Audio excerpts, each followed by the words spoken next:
Salve todos, boa noite Atibaia e região, estamos aqui de novo, mais uma live do Hospital Novo Atibaia, trazendo educação e saúde para vocês. Temos hoje a honra de trazer aqui a doutora Adriana Roncoleta, nossa querida colega, coordenadora da equipe de hospitalistas do Centro Médico do AMA, né? Agradecer, como sempre, a diretoria que nos permite esse espaço, a equipe de marketing, o Fabrício que está aqui conosco, a Yara, a Jéssica e a atenção de todos aí que estão nos assistindo, né? Obrigado mais uma vez pelo prestígio. Lembrando que hoje nós vamos falar do assunto enfermaria, né? Experiência do paciente de enfermaria COVID.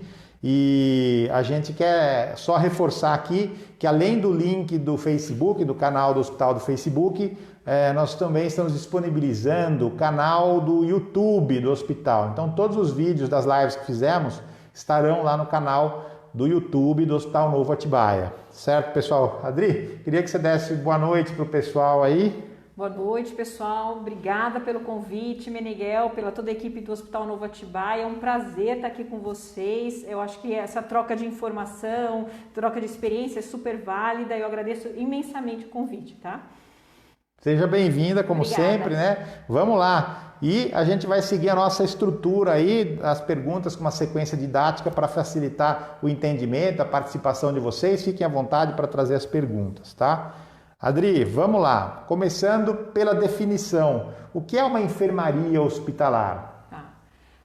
Vamos falar o que a gente está fazendo hoje, né? Enfermaria é onde os pacientes ficam internados, né? Para fazer seu tratamento, né? De diversas causas, pneumonia, infecções urinárias, que precisam de antibiótico, que precisam de oxigênio. É um ambiente que a gente recebe também pacientes que estão se recuperando das unidades de terapia intensiva, né? E aí, especificamente em relação ao Covid, eu vou contar um pouquinho para vocês como é que a gente se estruturou com tudo isso, né?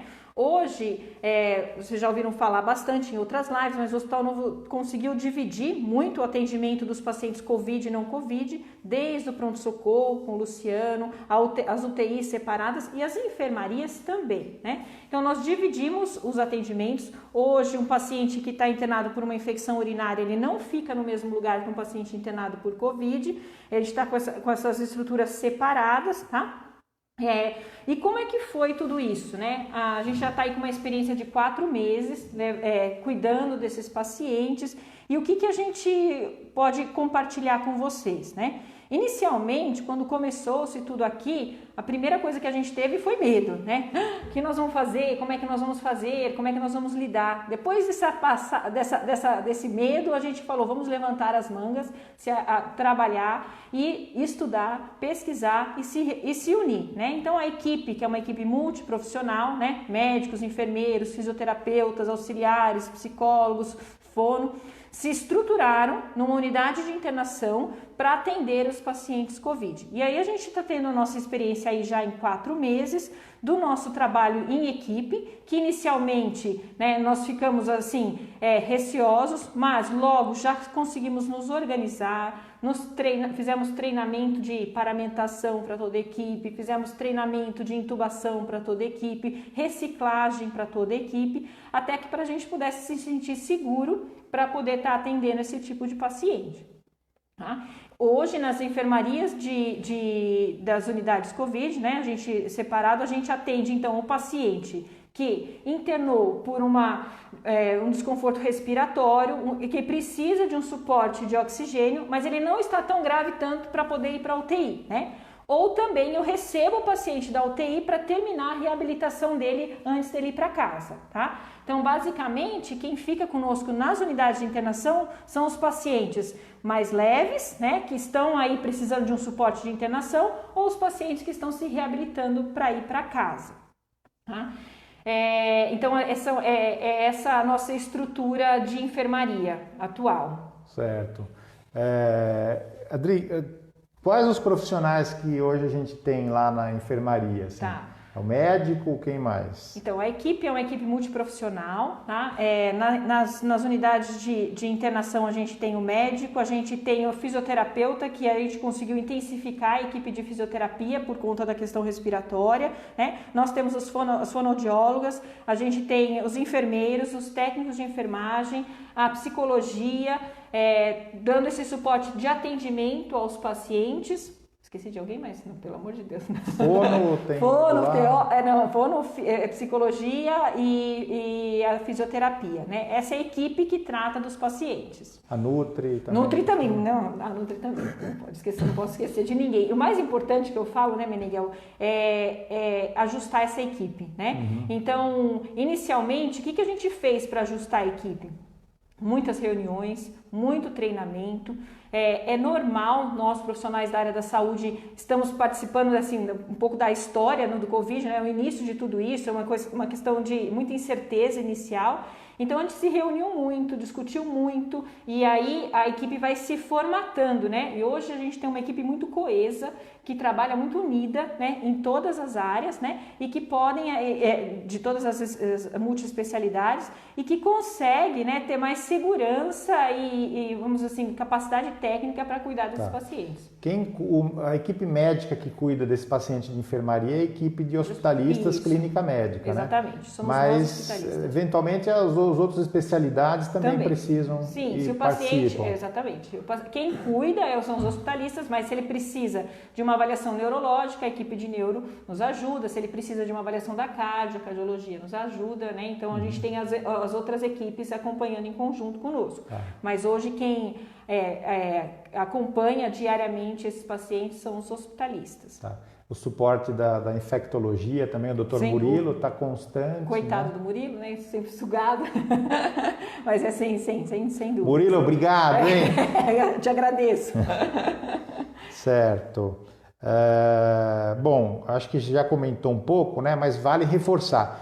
Qual o tipo de paciente, então, que vai para a enfermaria, né? Você já falou que é o mais leve, quer dizer, o paciente que chega muito grave, ele já vai direto para a CTI. Exatamente. Caso, né? É o paciente que ele precisa, nessa fase inicial, de um suporte de oxigênio, mas ele não está tão grave a ponto de precisar de cuidados mais intensivos, né?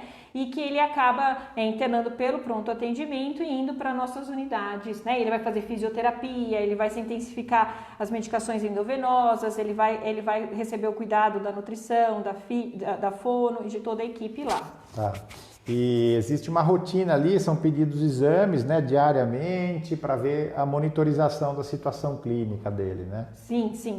A gente aprendeu muito com essa questão do Covid, que o Covid tem o tempo dele, né? E assim, a preocupação sempre maior nossa é do 7º ao 9º dia, da fase inflamatória, é onde a gente fica mais atento com toda essa questão de inflamação. Então, os exames marcadores de prova inflamatória são essenciais para avaliar isso, né? Até para definir conduta, monitorização mais frequente, a equipe da enfermagem medindo oximetria bem mais frequente do que os outros pacientes. Então, nessa fase de inflamação é onde a gente fica bem atento, que é o risco que a gente fala das deteriorações, né?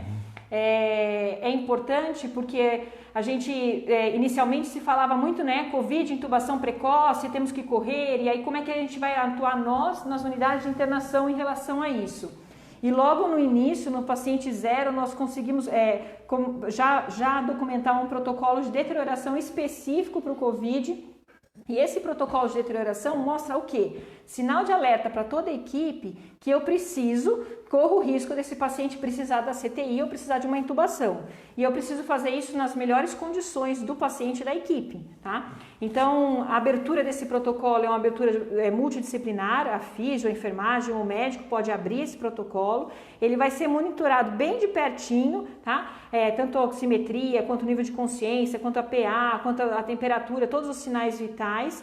E esse timing importante de a gente não perder o timing, né, do paciente ou melhorar ou ele deteriorar e precisar de uma CTI, foi que deixou a gente muito tranquilo até para conseguir manejar, né? Então, em 4 meses, a gente fala, a gente não teve nenhuma intubação de urgência nas enfermarias, né? A gente tivemos pacientes, infelizmente, que evoluíram desfavoráveis, precisando de intubação, mas esses pacientes conseguiram ir para a CTI no momento certo. Quer dizer, a gente conseguiu detectar precocemente que seria uma situação mais grave, que o paciente precisaria ventilar, mas conseguimos antes acomodar o paciente com tranquilidade no leito CTI, lá e a equipe está serena, todo mundo fazer isso de uma maneira adequada e a gente sabe que isso faz toda a diferença, né? Então, é lógico que a gente gostaria sempre que os pacientes ficassem das enfermarias para casa, mas a gente sabe dessa deterioração. E esse momento da deterioração que é um momento super importante, né? Então, retreinamos a equipe noturna, a equipe diurna, qual é esse momento, então qual é o momento que eu tenho que intervir, mudar do catéter, colocar uma máscara, né? Então a gente conseguiu criar um protocolo específico para isso e graças a todo esse treinamento a gente não teve muitas surpresas desfavoráveis, né? Então a gente conseguiu aí, analisando os resultados, ver que o paciente, o máximo que a gente conseguiu estabilizar, a gente estabilizou, o que não deu para estabilizar, ele acabou evoluindo para a CTI. Então a gente tem um protocolo, a gente já tem isso nas enfermarias, né? Só para o pessoal entender, a gente já tem um protocolo de deterioração para os outros pacientes. Mas para o Covid a gente fez uma coisa específica em relação a isso. Um protocolo adaptado para o Covid, para a situação respiratória do Covid mesmo. Perfeito. Né? Isso foi a equipe dos clínicos hospitalistas, Fernanda, Thaís, sentaram, Pedro, se reuniram e aí vamos todo mundo tentar ver qual que é a melhor forma, pega serviços, hospitais, vamos ver como é que as pessoas estão trabalhando, até para que a gente possa fazer da melhor forma e adaptada para o Hospital Novo Atibaia. E eu acho que isso trouxe resultados positivos para nós.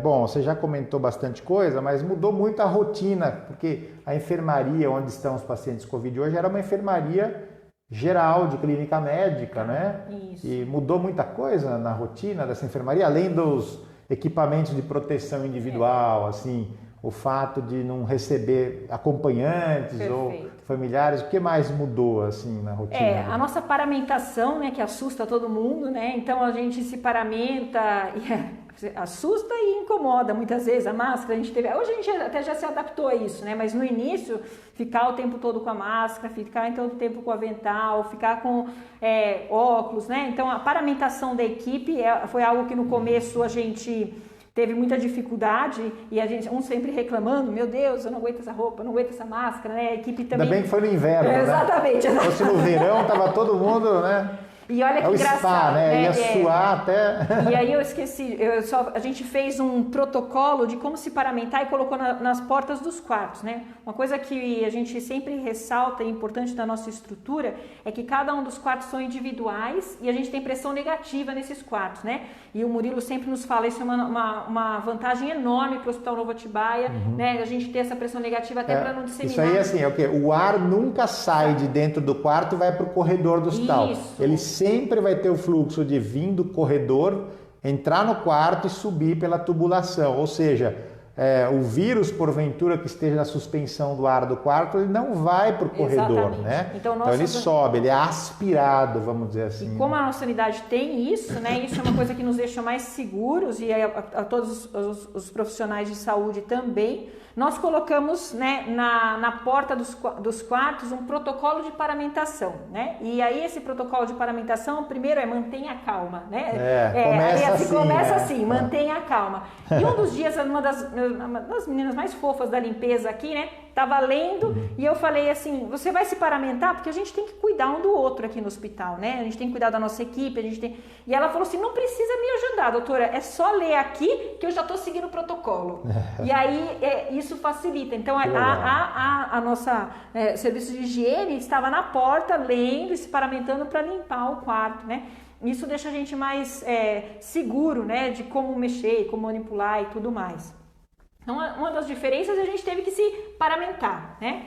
E a gente teve que aprender a se comunicar muito melhor do que a gente já se comunicava antes com os pacientes, né? E com as famílias que estão, nesse momento, dos pacientes com suspeita de Covid ou com diagnóstico de Covid, longe do acompanhamento desses pacientes.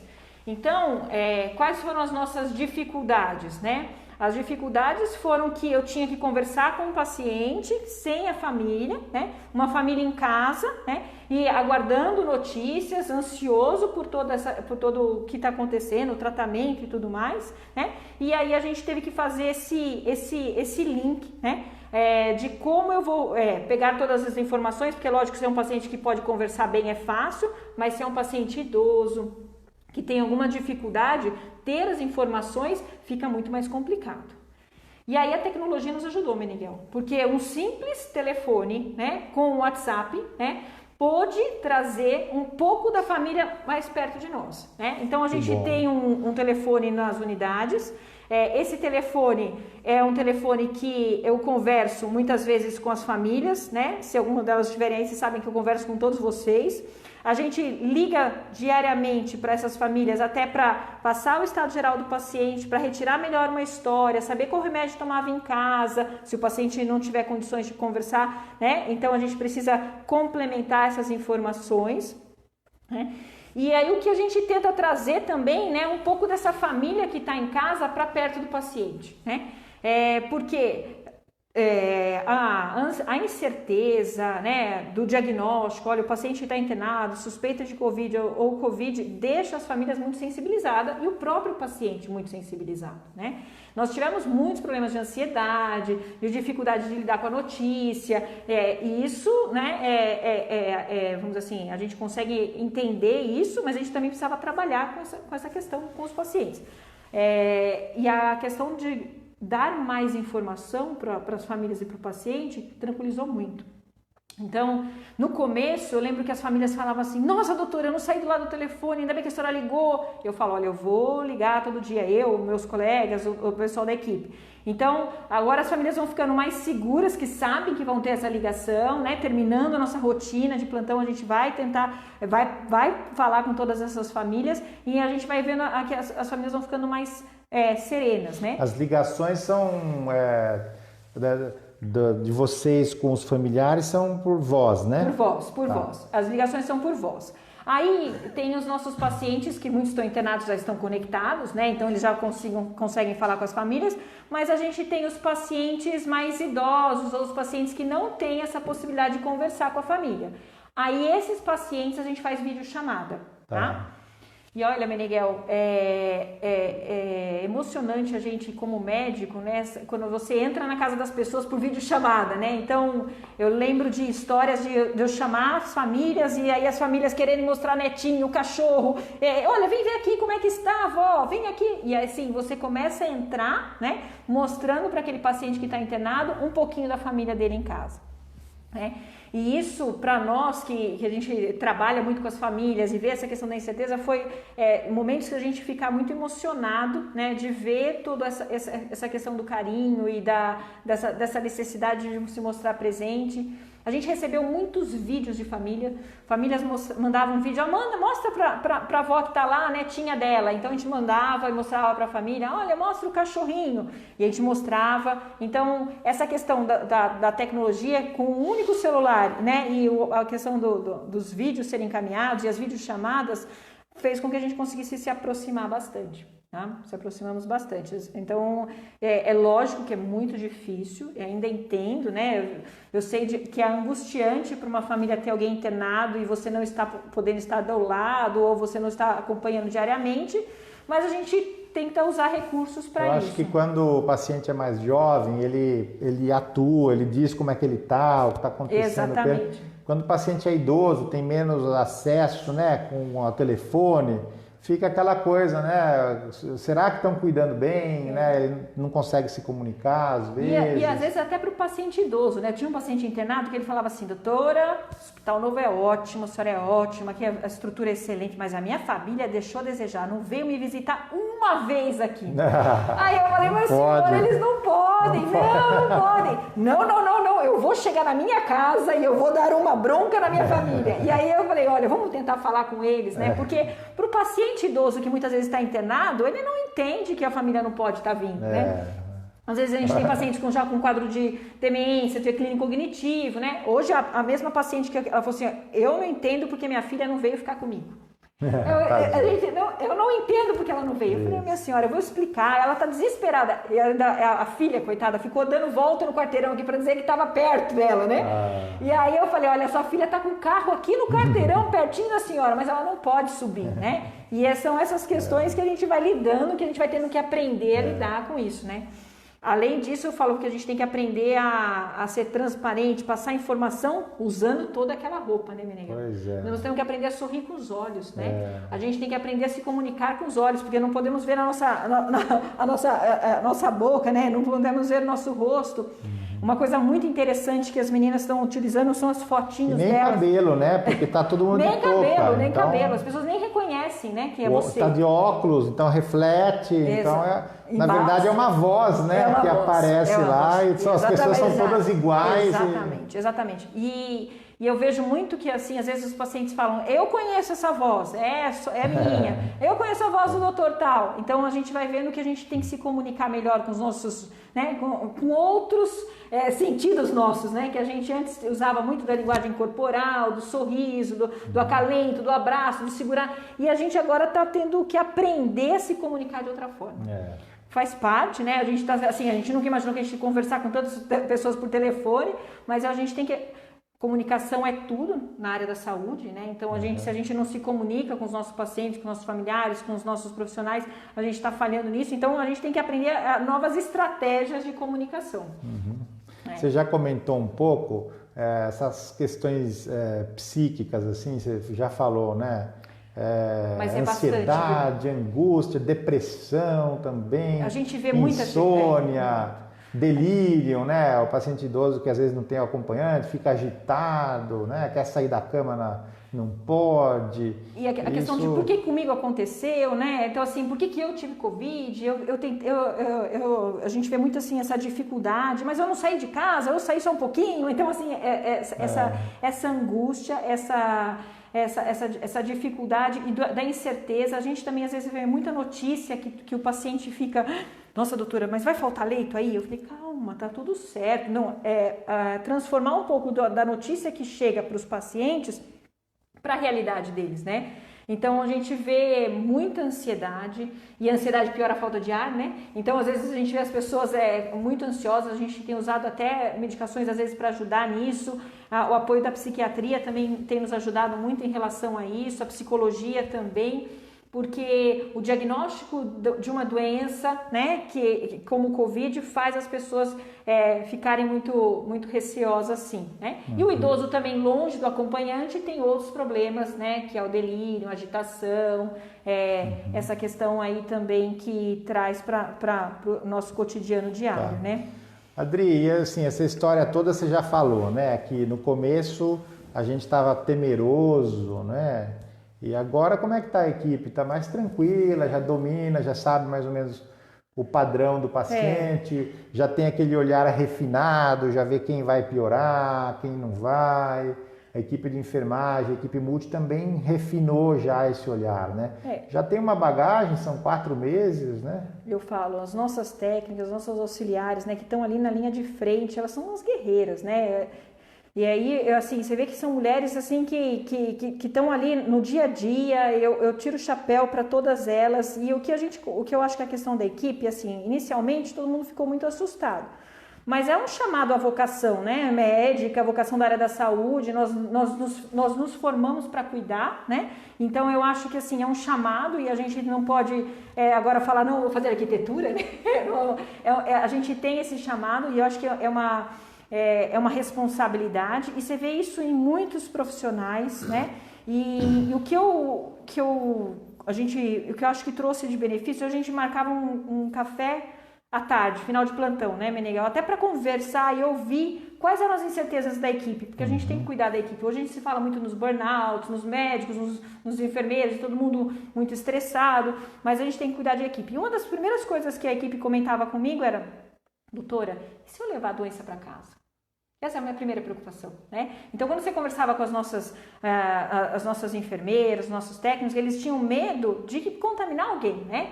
Então, não era o medo de estar cuidando de alguém, era de sair daqui E o que a gente pode fazer? Não, meu medo, doutora, é assim, eu quero cuidar, quero fazer da melhor forma, mas eu tenho medo de passar para quem eu amo, né?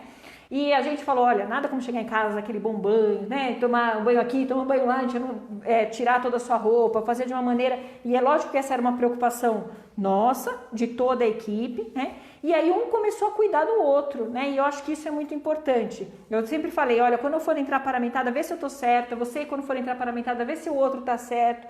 E aí eu acho que um cuidando do outro, né? E até porque hoje eu tô mais insegura, hoje eu tô com medo, o outro tá melhor, e a gente vai se cuidando, né? E tudo isso se resolve muitas vezes com um bolo e um café, né? Porque aí é onde a gente coloca para fora todas essas incertezas. E a equipe vai se consolidando.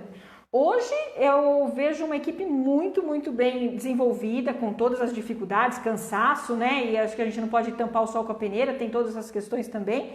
Mas eu vejo... Dá trabalho, dá trabalho, né? lógico que dá trabalho, né? Sabe como fazer, que o trabalho não diminuiu. Quer dizer. Então a gente fala, gente, vamos, porque nós vamos se cuidando um do outro e um se ajudando, né? Com a equipe médica a gente fez muito isso de discussão de caso. No começo, hoje a gente consolida um pouco mais as evidências, a gente já sabe um direcionamento.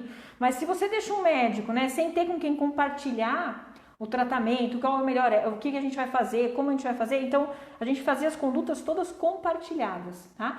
E isso deixou todo mundo muito seguro e muito uniforme. Então, vou dar um exemplo, é o que o Dr. Juliano fala, é o que a doutora Adriana fala, que é o que o Dr. Pedro fala, que é o Dr. Felipe fala, que é o Dr. Leonardo. Então, assim, porque a gente está uniforme nas condutas, né? A gente compartilhou caso a caso e aí a gente agora já sabe, né, doutora Mariana, como é que a gente vai fazer? Então, toda a equipe está bem unida e fala uma vez só, né? Então, de uma forma só. Não existe, hoje eu começo com um tratamento, amanhã eu termino outro e eu vou mudando isso. Então, a gente conseguiu uniformizar.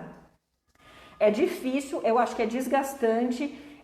A gente vê muito da questão do burnout, da questão disso, principalmente também porque enquanto alguns estão carregando o piano daqui, né? Então a gente fala, vamos carregar o piano do Covid. Tem outros que estão carregando outro piano, que são os outros pacientes internados, tanto para a equipe de enfermagem, quanto para a equipe médica, quanto para a equipe de físio.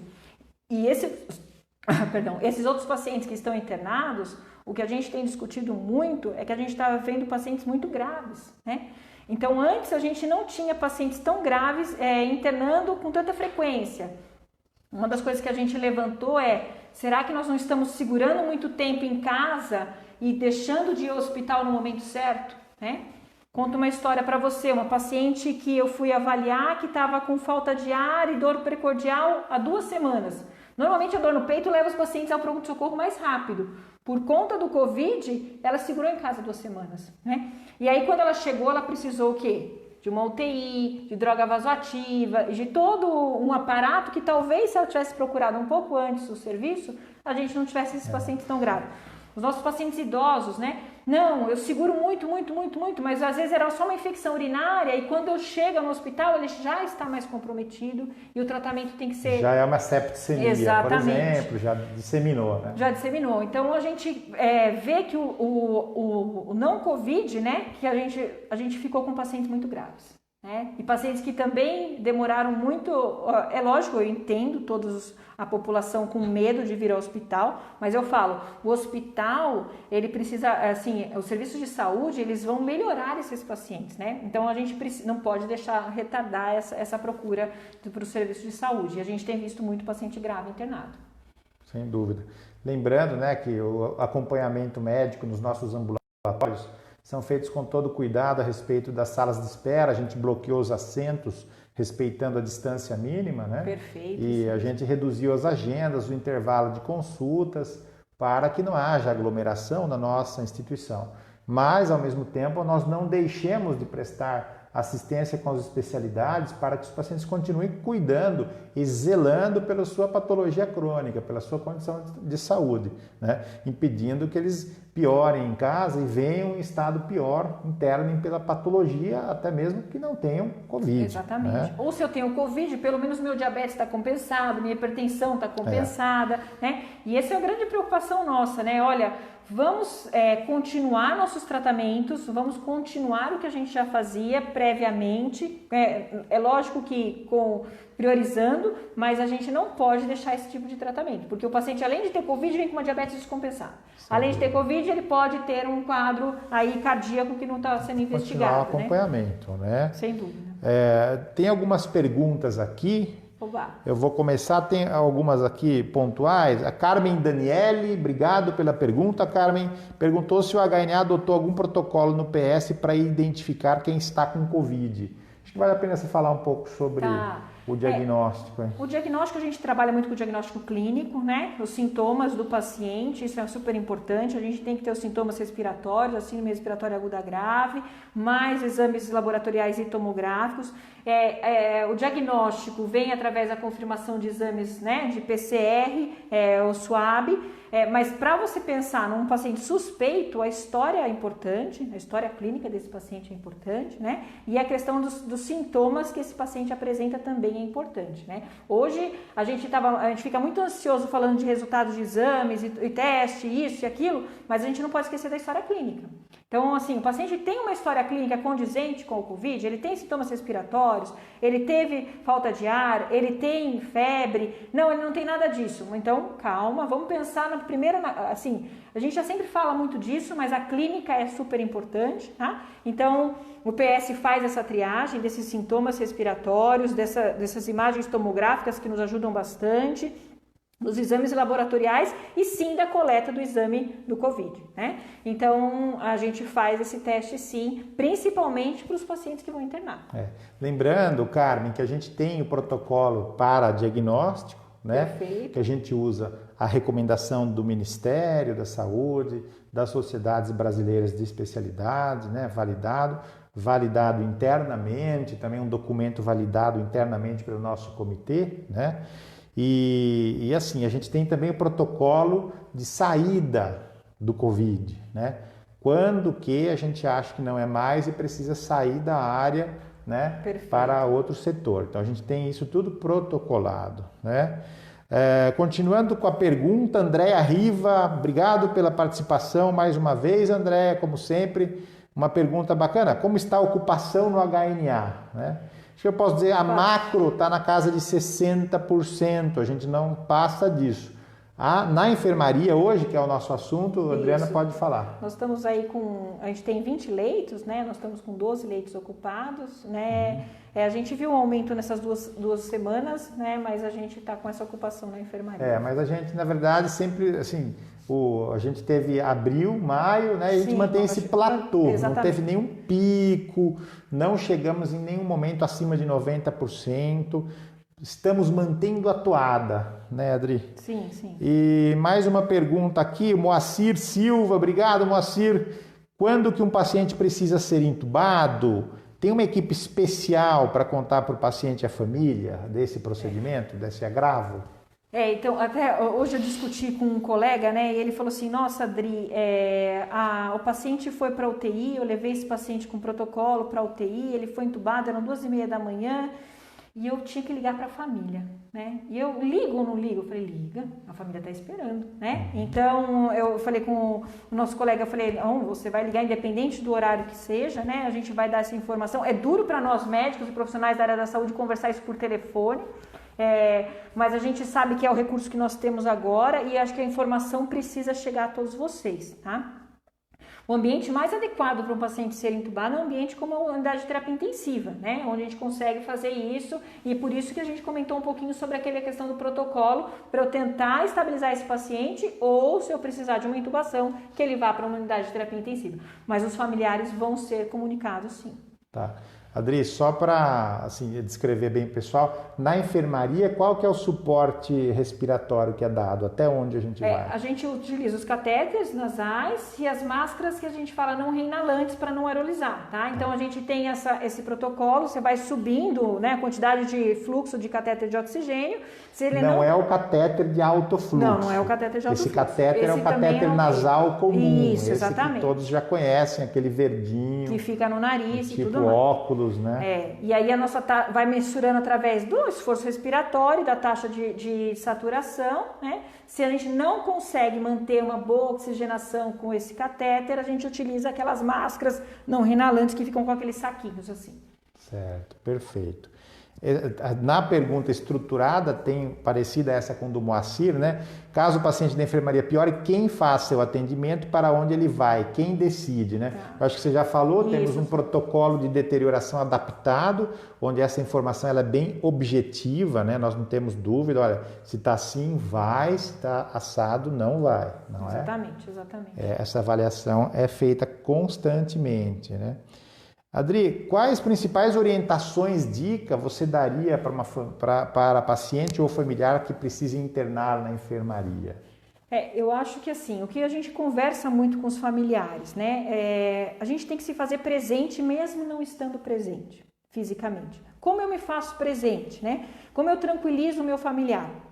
Olha, existem várias maneiras de a gente estar presente. Vou contar exemplos para vocês de casos da nossa enfermaria. Eu tenho um paciente que estava reabilitando para comer por boca, ele usava uma sonda. Aí eu falo para a esposa, o que ele gosta de comer porque ele não está querendo comer nada. Aí a esposa fala, sopa de fubá, doutora.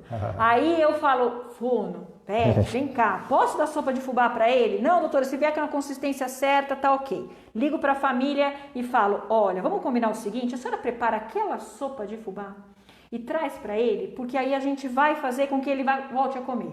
Bom, Meneghel, a família exagerada trouxe sopa de fubá para a enfermaria inteira, aí né? Ele vai falar assim, poxa, eu precisava ficar doente, né? E não é que ele comeu a sopa toda, né? E que aí legal, eu acho legal. que isso tem duas intenções. A primeira, a família se sentiu presente em preparar a sopa. E segundo, o carinho do paciente, né? E aí a gente tenta trazer um pouquinho disso. Outro exemplo, a esposa internada e o marido vem, doutora, eu posso trazer uma frutinha para ela? E eu falo, pode trazer uma frutinha. Quando eu vejo, ele vem com uma feira inteira de mexerica, laranja. E aí ele falou, não, eu não sabia o que ela queria, né? Então a gente vê o carinho das famílias, né? Traz o chinelinho para a avó que ela gosta de usar, a camisola que ela tem. Então a gente mostra que nós estamos presentes. Faço vídeo, faço contato telefônico, a psicologia tem ajudado a gente bastante nessa questão, a enfermagem abraçou muito isso, né? As nossas enfermeiras estão o tempo todo lá, colocando a vozinha toda bonita, arrumadinha e mostra para a família. Aliás, a equipe da Lígia, nota 1000, Lígia, você vai ser a próxima aqui da live, hein? Você vai vir contar mais detalhes aí da experiência do paciente na visão do grupo e da enfermagem, né? E aí, outra coisa que as meninas da enfermagem fazem muito, chega muita mensagem para nós no WhatsApp, né? Então assim, mas ela tá bem mesmo? E aí a enfermeira vai lá, com todo carinho está, né? A gente tem, às vezes manda uma foto, às vezes manda um sinal, ela teve febre? Não, ela não teve. Então essa comunicação, né, via Zap, é lógico que o plantão de todas elas, de todos nós, é extremamente corrido, a gente tem muito o que fazer, mas eu sempre falo para as meninas, falar com a família é tão importante quanto dar um antibiótico. Tá? Assim, a gente tem que pensar que isso também faz parte do nosso atendimento. Nós não vamos, pelo estresse, pela questão de trabalho e tudo mais, deixar isso porque a gente não consegue fazer. Então, a gente vai dar um jeito de fazer tudo. E eu acho que isso é importante. Então, para as famílias eu digo, né, incentivem os seus familiares, né, demonstrem amor, eu acho que isso é uma coisa muito importante. A gente vê nessas questões do Covid, muita solidariedade das pessoas, né, Meneghel? A gente vê que as famílias começam eu vejo o que a gente recebe de carinho, de mensagem de incentivo, toda a nossa equipe, o que a gente recebe das próprias famílias, né? Eu fico muito grato por tudo isso e a nossa equipe também. Mas eu acho que essa questão da solidariedade de chegar no paciente que está lá, olha, eu estou te esperando, mãe, você vai ficar bem e tudo mais. Então, eu acho que isso são histórias que deixam a gente bem motivado. Uma vez eu conversei com uma filha e a filha falou, doutora, não é justo só eu ver minha mãe. Você não podia ligar para minha outra irmã só para ela ver um pouquinho, né? E você fala, poxa, a gente vê tantas famílias brigando e uma preocupada que a irmã não viu ela, né? Legal. Então você vê que as pessoas começam a se unir, né? E eu falo, lógico, ela tem razão, né? Não é só uma filha que tem. Então a gente começa a ver que existe aí, né?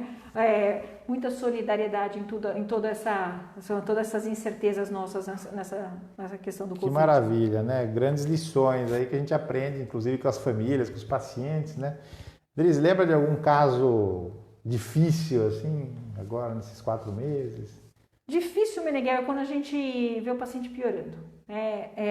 Todos os casos que a gente mandou para UTI foram muito difíceis para nós, tá? Então, o paciente deteriora muito rápido, a gente conversa com ele um dia, ele tá bem, a gente fala, o senhor vai ficar bom, a gente estava fazendo tal medicação, tal isso, e à noite esse paciente deteriora e vai para UTI. Então, para mim, os pacientes difíceis foram todos os que eu não consegui que eles ficassem conosco, né? E que eles teoricamente precisaram de suporte mais invasivo, foram entubados, então todos eles, a gente sabe nome e sobrenome de cada um deles, família, e a gente sabe, né, que isso é o mais difícil para nós, né? Então eu acho que é o mais difícil. Nós temos alguns pacientes que já, independente do Covid, têm o diagnóstico de outras enfermidades e que entram em cuidados paliativos, né? Isso é legal, um assunto que eu acho que a gente não comentou, comentar, mas né? O que a gente fala, o que são cuidados paliativos, né? Os cuidados paliativos é oferecer o máximo de controle e cuidado ao paciente, controle impecável de sintomas, mediante uma doença que não tem tratamento, né? Então, eu tenho um quadro, né, de um paciente, existem para cada doença, demência, insuficiência cardíaca, oncologia, para cada doença existe um critério, e quando a gente sabe que essa doença ela já não é mais reversível, a gente precisa cuidar dessa pessoa, a gente pode incluir em cuidados paliativos. E como o Covid veio para refletir um pouco sobre isso, né, a questão de que paciente se beneficiaria de uma intubação ou não. Independente do que eu falei, independente do Covid, se esse paciente tivesse uma pneumonia bacteriana ou se ele tivesse uma pneumonia por outras causas, ele não mereceria uma intubação nesse momento porque ele já tem critérios de dar só conforto, né? Então o Covid vem para refletir, mas ele não vem para tomada de decisão, né? Então o paciente ele tem o critério de cuidados paliativos, né? Se ele tem o critério, ele já tem uma doença intratável, e ele pega o Covid. O Covid vai me fazer o quê? Refletir que talvez não tenha benefício um suporte respiratório, ventilatório nesse caso, tá? Então, a gente tem esses pacientes que a gente cuida conosco também é difícil, porque não é fácil a gente perder nenhum paciente, mas que a gente também consegue dar muito conforto, né? Porque nessas horas, o que a gente espera? Que a gente não tenha dor, que a gente não tenha falta de ar, que a gente se sinta acolhido, que sinta alguém, que tem alguém da saúde que possa estar perto de você. Então, eu acho que a gente acaba tentando fazer isso da melhor forma possível. Excelente.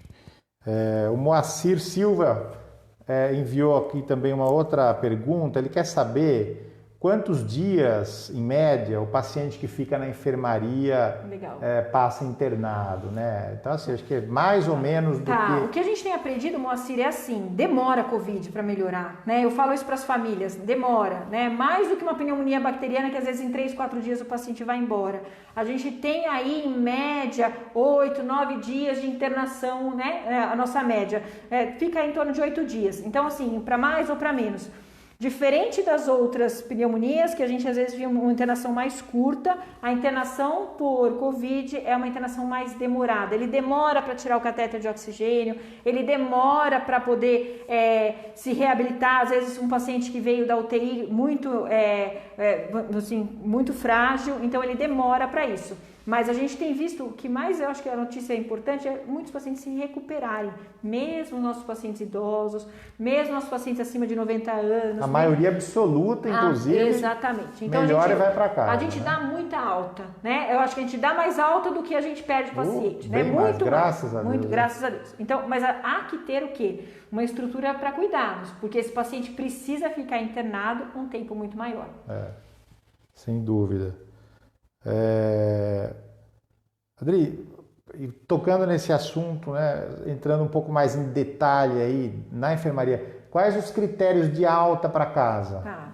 Os critérios de alta a gente vê, primeiro o paciente se sentir bem, né, estar bem, não precisar de nenhum suporte de oxigênio, né, a gente mantém isso em média o dia inteiro, umas 24 horas sem a necessidade do suporte de oxigênio. Ele estar bem, ele não tem uma queda de saturação com isso, ele não tem mais nenhum sintoma de febre, ele não está precisando tomar antibiótico ou nenhuma medicação na veia, tá? Então aí a gente consegue se organizar para alta. Mas aí vem também a questão do que fazer na alta, né? Esse paciente ele vai para casa, mas aí vem enormes inseguranças, né? Posso sair, não posso, isolamento, quanto tempo, o que fazer?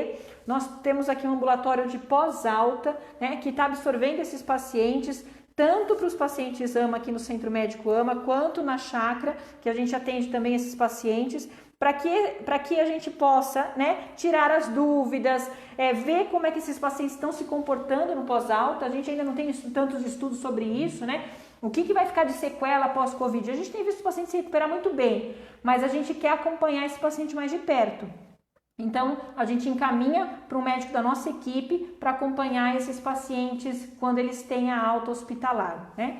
E a alta hospitalar é super comemorada, né, Meneghel? Vocês veem muito filmes disso, mas a gente gosta mesmo. Eu gosto de bater palma, eu gosto de agradecer, eu acho que a gente tem que comemorar, a equipe fica feliz com uma alta, né? Então, é um momento de vibração, né? Eu venci o Covid, tem muita gente que fala, eu venci, né? Eu própria, né? Mas eu acho que assim, a gente venceu e isso é uma coisa que vale a pena a gente comemorar mesmo e os pacientes saem daqui com essa sensação, né? De, poxa, tô indo para casa bem, tô indo para casa, né? Uma história de um paciente que foi muito marcante para mim. Tinha acabado de sair da UTI, ele falou, deixa eu falar com meu irmão, né? E aí eu coloquei o irmão dele para conversar, o irmão estava até dirigindo, e aí ele falou, irmão, não morri, vou viver melhor. Aí eu falei assim, olha que impactante, né? Vou viver melhor, acho que não fiz tudo o que tinha que fazer. E outra coisa, irmão, fala pro nosso caçula que eu vou orientar ele melhor, né? Ele falou assim, fala que eu vou orientar ele melhor e fala pra mãe que eu vou voltar para casa e que eu vou viver de uma forma melhor. Olha. Então, você fica muito tocado, né, Meneghel? E aí você começa a refletir com essas histórias que tem um autor que fala muito que fala da antifragilidade, né? Que quando vem o caos, a gente tem que sair melhor do caos do que quando a gente estava, né? Então não é a questão como é que eu vou lidar com todo o caos, com toda a incerteza e vou sair melhor dessa situação, né? E eu acho que nós estamos refletindo muito para isso. Nós da área da saúde, nós como sociedade, a gente tem que pegar toda esse limão aí e ver a limonada que nós vamos fazer, né? Então eu acho que a gente precisa, né, de histórias como essa, né? Eu saí dessa, eu tô saindo da UTI, fiquei entubado, tô indo e eu vou sair melhor. Então, determinação, né? E você vê o homem com lágrima nos olhos e você fala, não é possível, né? Então isso nos toca e faz a gente refletir que assim, realmente a gente precisa sair melhor dessa. Muito mais que a cura do corpo, ele também curou muitas coisas morais nele. Sim, né? E a gente precisa, né, se refletir e falar o que eu posso fazer do meu melhor. E a gente tem visto muito isso, né? Maravilha, sensacional, gente, vocês viram aqui, né, que quanta história aqui, Adri, obrigado. Demais, né, não, obrigado, sensacional, sua participação, né, acho que a gente passou um ano passando de toda a experiência, como tem sido essa realidade da enfermaria, para saber bem como é que é esse mundo, né, e agradecer a todos pela paciência aí, por estar com a gente aí desde o começo das lives. Obrigado, pessoal, pelas perguntas. Muito importante a participação de vocês. Compartilhem o vídeo, tá? E não deixem também de acompanhar lá no YouTube. Agora temos o canal e vai ter futuramente mais conteúdo para vocês por lá, não é? E agradecer mais uma vez a diretoria, o marketing, Fabrício, obrigado. Adri, sua última palavra. Eu queria agradecer o convite e agradecer a oportunidade de estar aqui, de fazer parte dessa família do HNA, né? Que tem tanto carinho e acho que a gente está construindo muitas coisas juntos e eu só tenho a agradecer mesmo a oportunidade de estar cuidando desses pacientes, cuidando dessas famílias e trabalhando com vocês. Muito obrigada. Obrigado, é uma honra, viu? Pessoal, boa noite a todos, boa semana, até a próxima. Tchau, tchau. Tchau.